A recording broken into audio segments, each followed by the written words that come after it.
Slavery by another name. Today it's the site of a federal courthouse in Los Angeles. But in the mid-19th century, a stretch of Main Street in downtown Los Angeles was a flourishing slave market. Native Californians were sold in auctions there from about 1850 to 1870 thanks to a state law nefariously called the Act for the Government and the Protection of Indians. The act made it legal for whites and Spaniard Mexicans to enslave native people who were charged with loitering or public drinking. At the time, local Spanish ranchers and vineyard owners paid their native Californian workers with alcohol, a practice that in turn encouraged public intoxication. Local lawmen regularly conducted sweeps, arresting native people. On Mondays, employers seeking cheap labor came to the auction and paid the bail of men and women who had been arrested under the act. The accused native workers were then forced to work until their debt was paid.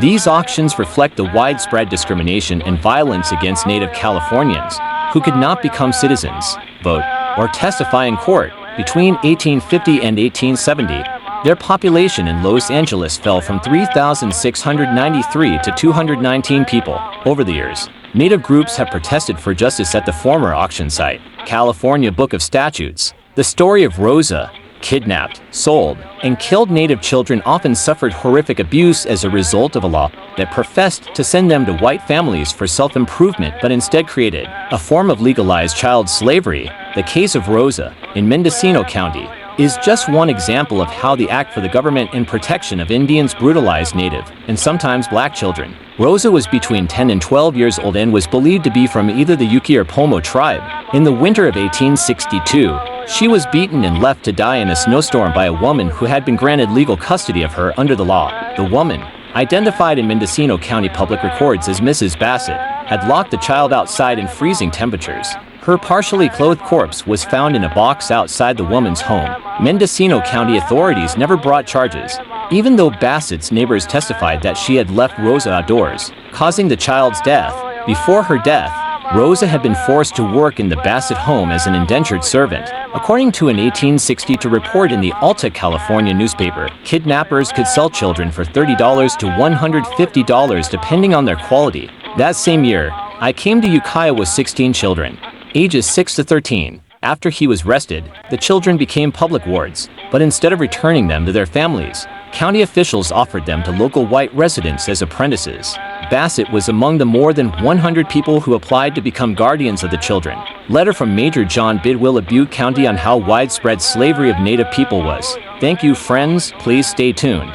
During California's founding state convention, where our state constitution was debated, there were many questions that were asked about who would have equal access to the law, who would have due process, who would have equal protection of the law. And many of the answers to those questions were answered in the same way that southern states answered that question in the era of both slavery and in the era of Jim Crow. As a result, in California law, Native people would not have the right to testify against whites in court. When you take away that ability to testify in court, there is no due process. There is no equal protection.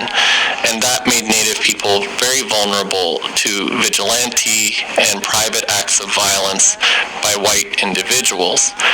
Now, that's in addition to concerted actions of state and federal government as well. So those answers in the earliest laws of the state, in our state's constitution and the state's criminal codes and other statutes, created a legal system in which Native people did not have rights under our state. And at the same time, what we see is that through the struggle and engagement of large numbers of people, those laws were changed over time.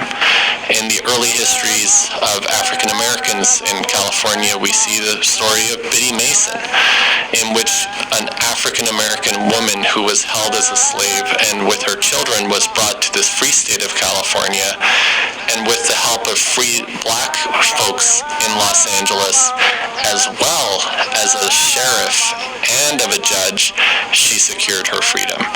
So I think in this early history of the state, as much as we see the devastation of genocide and ongoing discrimination, we also see the beginnings of people turning things around in terms of standing up for people's rights, standing up for their own rights, and setting us on a path that I hope we can continue on together. Where